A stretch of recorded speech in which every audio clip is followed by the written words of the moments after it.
Dalka Burkina Faso sanadkii 2020 waxa uu dhulkiisa ka soo saaray ku dhawaad 57 tan oo dahab ah.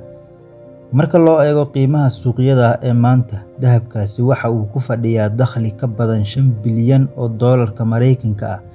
Waa lacag ku filan in lagu dhiso boqolaal kiiloomitir oo khadad tareen oo casri ah. Sidoo kale, waa lacag ku filan in lagu hirgeliyo isbitaallo waaweyn iyo goobo adeegyada bulshada ah. Laakiin ku dhawaad 100 sano dalkani marnaba ma uusan ka faa'iideysan dakhligaas baaxadda leh. Waxa uuna ku sii qulqulayay dakhligani dibadda, iyada oo ay ka macaashayeen dowladaha reer galbeedka. Shirkado shisheeye ayaana dhulka ka soo qodaya dahabka, kadibna waxaa loo dhoofinayay dalka Switzerland, dalka Faransiiska iyo weliba Koonfur Afrika si loogu sifeeyo. Sidoo kalena waxaa lagu kala iibsanayay dalalka Imaaraadka Carabta iyo weliba London. Dhanka kale, markii ay Burkina Faso u baahato inay dhisto wadooyin iyo kaabayaasha dhaqaalaha, kuma maalgelin jirin hantida dahabka, waxa ay beddelkeeda door bidi jirtay inay soo qaadato amaah amaba deymo, taas oo ay ka soo qaadanaysay Bangiga Adduunka iyo weliba Sanduuqa Lacagta Caalamiga ah ee loo yaqaano IMF-ta. Dahabka dalkaasi waa uu ka baxayay, deyntiina waa ay soo galaysay. Muddo ku dhow qarni silsiladaas ayay ku jirtay Burkina Faso, iyada oo marba marka ka dambeysa ay ku sii kordhayeen dulsaarka deymaha guracan ee reer galbeedka. Balse maxaa dhacay? Sanadkii 2022, kabtan ciidan oo 34 jir ah ayaa xukunka la wareegay. Waxa uuna si furan ugu dhiiraday in uu maya dhaho nidaam ay dad yar oo isaga ka horreeyay ay ku dhiiradeen inay wajahaan. Waa Kabtan Ibrahim Traoré, madaxweynaha haatan talada haya ee dalka Burkina Faso. 3 sano ee xigtay xukunkiisa, xukuumaddu waxa ay bilowday inay isku daydo wax ay dowlado badan oo Afrikaan ah oo weliba qani ku ah kheyraadka dabiiciga ah ay ka sheekeyn jireen muddo 10 sano ah, laakiin ay naadir ku ahayd inay u beddelaan ficil. Dowladda Burkina Faso waxa ay ku dhaqaaqday inay dib ula soo laabato hantideeda macdanta. Waxa ayna bilowday dhismaha warshad qaran oo dahabka sifaysa. Waxa ay samaysay shirkado dahab oo ay dowladdu leedahay. Waxa ay bilowday sanduuq qaran oo maalgashi ah, Sovereignty Fund, oo yool iyo weliba hadaf leh. Yoolkoodu waxa uu ahaa inay isticmaalaan dahabka si ay u maalgeliyaan kaabayaasha dhaqaalaha, tareenada, wadooyinka iyo korontada, beddelkii ay deyn ka soo qaadan lahaayeen Bangiga Adduunka iyo Sanduuqa Lacagta Adduunka ee IMF-ta. Tani waa sheekada ku saabsan sida dalka Burkina Faso oo la tacaalayo jamhado hubeysan, kuna shaqaynaya khad tareen oo duug ah, oo u go'aansaday inuu dib u qaabeeyo mustaqbalkiisa, kuna maalgeliyo hantida ku jirta carrada hoosteeda.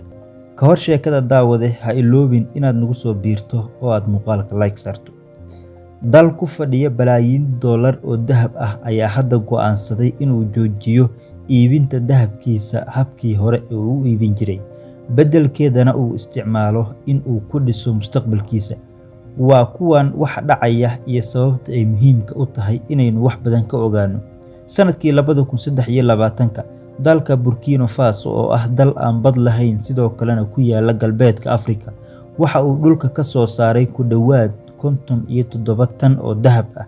Qiimaha dahabkaasi markii loo eego suuqa maanta, waxa uu ku fadhiyaa hanti ka badan 5 bilyan oo doolarka Mareykanka ah, taas oo ku filan in lagu dhiso boqolaal kiiloomitir oo khadad tareen oo cusub. Sidoo kalena ku filan in lagu dhiso tareenka duqoobay ee Burkina Faso ku xira dalka Ivory Coast. Waxaana jirto sabab ay dalka Burkina Faso dahabkeeda u kaydisay beddelkii ay iibin lahayd. Burkina Faso waxa ay ku fadhidaa silsilad dhagxaan ah oo qadiimi ah oo loo yaqaan Premium Belt, kuwaas oo dhex mara dhammaan galbeedka Afrika, laguna yaqaano mid ka mid ah dhulka ugu qanisan ee dahabka adduunka.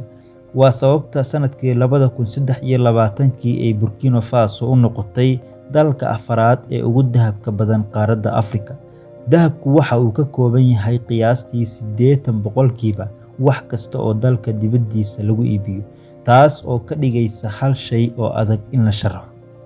Inkastoo ay leedahay kheyraad kale, inta badan dalku ma arkin barwaaqada dhex eegagta. balse waxaa isweydiin mudan haddii Burkina Faso ay soo saartay dahab baaxaddan la eg sanado badan, maxay taasi ugu bedeli weysay in dalku uu gaaro horumar ballaaran? Sababta ayaa ah macdantan qodisteeda inta badan xilliga casriga ah waxay u baahan tahay hawl badan. Burkina Faso oo ah dal yar ma uusan lahayn awood baaxad leh oo ah in macdantani la soo saaro sida qalabka iyo weliba shirkadaha. Dahabka laga soo saaro dalka Burkina Faso waxa lagu sifeynayay dalalka Canada, Australia, Ruushka, Faransiiska. Kadibna waxa Burkina Faso oo kaliya soo gaari jirtay lacag yar. Sababtoo ah Burkina Faso ma aysan lahayn warshad lagu sifeeyo dahabka, sidoo kalena lagu miisaamo oo lagu jaangooyo qiimaha. Markii aad dib u eegto nidaamkan oo dhan, waxa uu ku sharaxayaa dhibaatooyinka haystay Burkina Faso iyo sida musuqu uu ugu baahay guud ahaanba dalka, iyada oo aan marnaba lagu fikirin in wax laga bedelo. Dalku waxa uu dhoofin jiray dahabka cayriin, kadibna lacagtaas waxa uu ku bixiyaa iibsashada alaabo yar oo laga keeno dibadda, kuwaas oo lagu soo farsameeyay dalka Mareykanka ama Faransiiska. Marka uu dalku u baahdo inuu dhiso dhismayaal waaweyn oo wadooyin iyo weliba kaabayaasha dhaqaalaha, ma haysto wax lacag ah. Dahabkii dalkaas laga qodina lacagtiisa waxaa faa'iiday 80% dalalka loo dhoofiyay.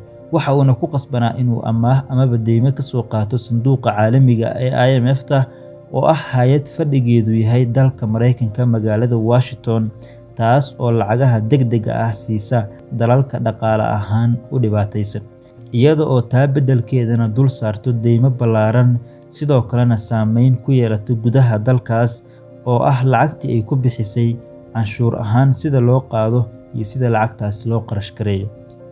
Burkina Faso waxa ay leedahay asal ahaan hal khad oo tareen ah. Waa hal wado oo la dhisay xilligii gumaysiga. Wadadan tareenka ah ayaana ka baxda magaalada caasimadda ah ee dalkaasi ee Ouagadougou, waxa ayna tagtaa ilaa magaalada Abidjan ee xeebta dalka Ivory Coast. Dal aan bad lahayn, waxa kaliya ee uu ku tiirsanaan karo ayaa ahayd xariiqan yar ee tareenka ah ee halbowlaha u ahaa nolosha dalkaas, kaas oo ku xiri jiray dekedda dalka Cote d'Ivoire.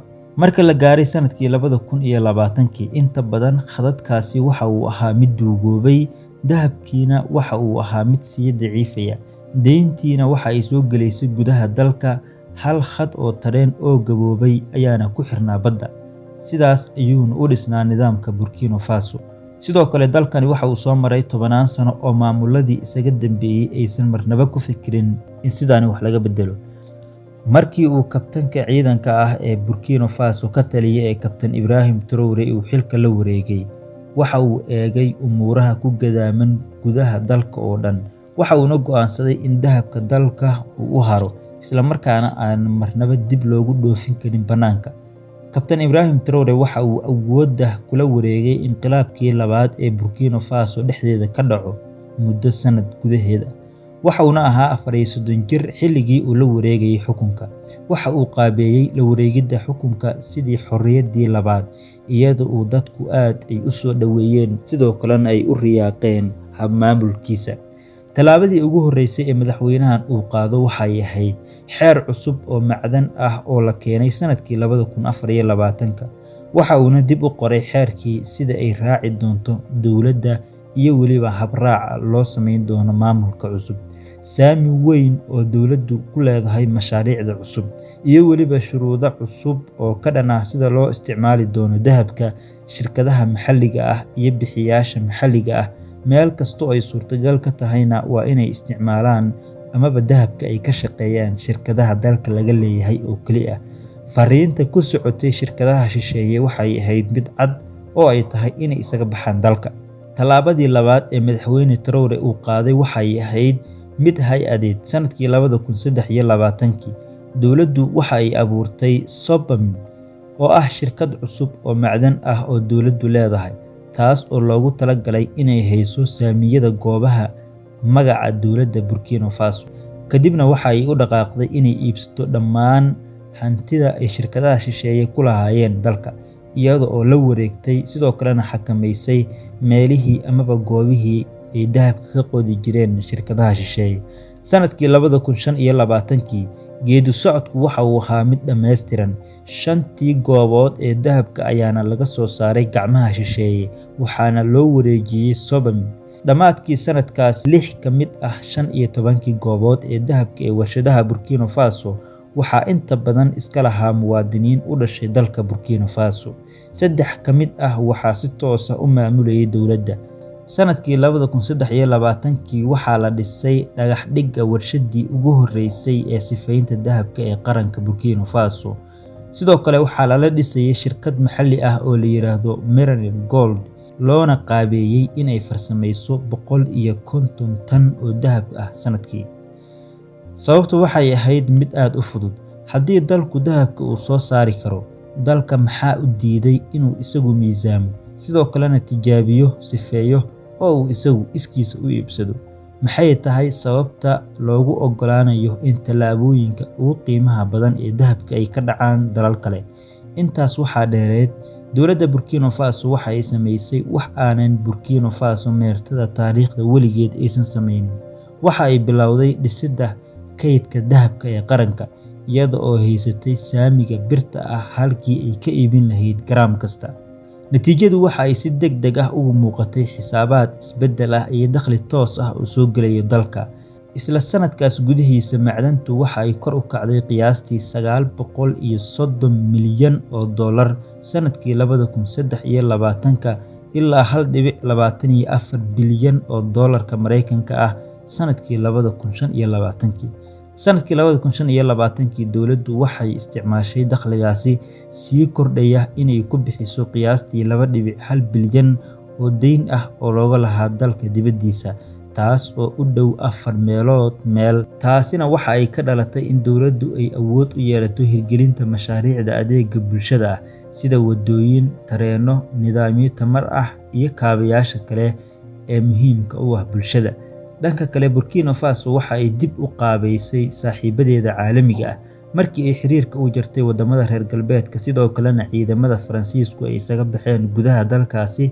Dowladdu waxa ay ku dhawaatay sidoo kalena ay xiriir dhow la yeelatay dowladda Ruushka iyada oo ballaarisay iskaashiga amniga iyo weliba siinta shatiyada goobaha dahabka laga qodo shirkadaha Ruushka oo ay ka mid tahay shirkadda North Gold. Taasina Burkina Faso waxay u fududeysay inay hesho hub iyo ciidan ku filan oo tababaran si ay ugu difaacdo dalkeeda. Fadlan daawade, haddii halkan nala soo gaartay channelka subscribe isla markaana ka mid noqo saaxiibada inagu xiran, waxaynu halkan ku soo gudbin doonaa sheekooyin iyo muuqaalo xiiso badan.